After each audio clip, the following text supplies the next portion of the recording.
Joined now by Cape Breton Eagles alternate captain and third-year forward Connor Trenholm. Connor, what are your thoughts on the season for yourself and the team thus far? I think it's been okay. Start of the season, we came out pretty hot and gave a lot of teams a run for their money, and we had a lot of one-goal games, overtime, shootouts. And we showed that we could be competitive in any game that we were in, and I think the last month or so, we struggled a little bit with injuries and having guys in and out of the lineup, but I think we're turning things around here, and upcoming games here I think are going to be competitive. Personally, I think it's been pretty good.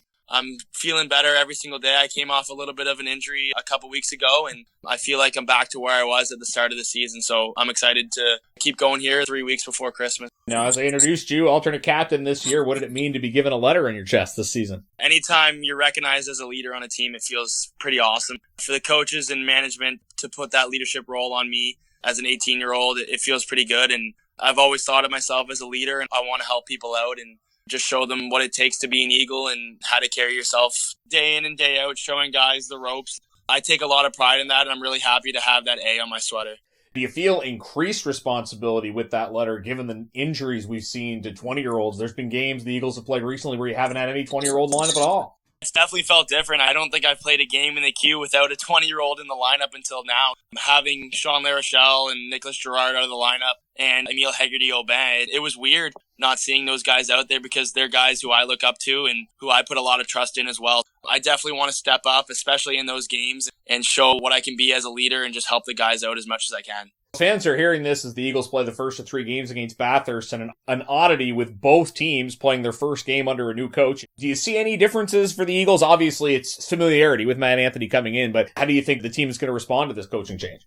Obviously, it's unfortunate that Jake had to step down. He was a great coach to me for 2.5 years, and I'm thankful for everything that he taught me. Nothing but good things to say about Jake as a coach and as a person. But moving forward, I think Matt Anthony's going to do a good job here getting us back on track, and he's got some experience as a head coach, and he's a great person as well. So I know he wants us to play hard, and we had a great practice. The speed was going, and everyone seemed to be buying into this new sort of normal here. And I think these 3 games against Bathurst are really going to show what we can do, and we have something to prove too. We have to show something that we've shown at the start of the season and just show that we can bring that energy every game and compete with anybody. Well said. A big test. Now, I'm guessing, given this is the first time it's happened to you in Major Junior, I'm assuming this is probably the first time you've had to see a new coach come in the middle of the year? Yeah, I've always had the same coach for the whole year, so it's definitely a different experience for me. Big story with yourself this year. You get the opportunity to go down to Florida Panthers rookie training camp. I know you were marveling at the speed of play at that level. Tell us about your experience in Florida. It was unbelievable. The Florida Panthers organization, they treated us like superstars. And for those 2 weeks that I was there, I had everything given to me. And the only thing that I needed to do was just show what I can do on the ice and be the person I know I am off the ice. Like you said, the speed was off the charts. There's so many good hockey players that were at that camp, and it was really cool for me to see because it really opened my eyes to what it takes to be an NHLer, and that's only scratching the surface. So it was an amazing experience, and I'll always treasure that because it really opened my eyes. It just makes me want to work even harder because that's always been my dream to get there, and I got a little taste of it, and I just want more. It just made me want to work harder. It was a great experience all around. We've got used to you wearing number 10. You had worn number 12 prior, but there's a great story about you reclaiming the number 10 from Landon Myron after you got back into the game after 3 years away with a suspected heart condition. Tell us about the story of getting number 10 back when you played in Bantam. Yeah, that's a great story, actually. Would have been my first year Bantam coming back to hockey, and Landon, he's always been one of my best friends ever since I was young, and we had played minor hockey prior to me missing those 3 years. We both knew that our favorite numbers were number 10, and he wore number 10 when I played with him, and I wore 19, I think it was.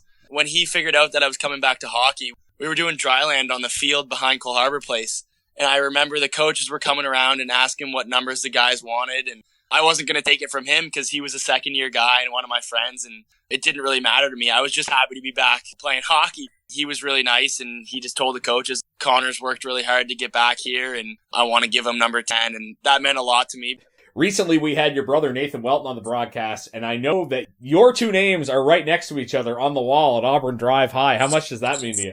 Yeah, that's pretty cool. I knew that he went back to graduate there after his time in the queue, and he didn't have a plaque up there until I think it would have been a year ago. So before I graduated, they put his plaque up. And then my gym teacher, Dan Ray, he said it would be cool to have my plaque up next to him someday. And he said that if I made the queue that he'd put it right beside there. I eventually did make the Eagles, and he kept his promise and put it right beside it. It's pretty cool to see our names together in the high school that we graduated from. You're in your third year, obviously more of an offensive role now at the Eagles. How do you feel your game has changed in your time in the queue?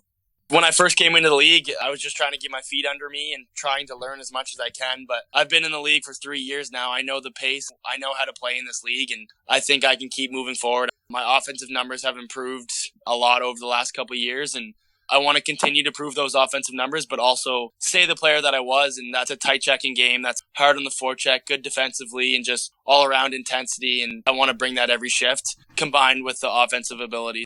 I think I can keep bringing that to this team, and I think if I do that, we'll have a lot of success. Coaches will love to hear that, and fans as well. Thanks for this, Connor. Best of luck the rest of the season. Thanks, Patty. Appreciate it. That's Eagles forward Connor Trenholm joining us at the intermission. You're listening to Uniglass Plus, Cape Breton Eagles Hockey, 1270 CJCB.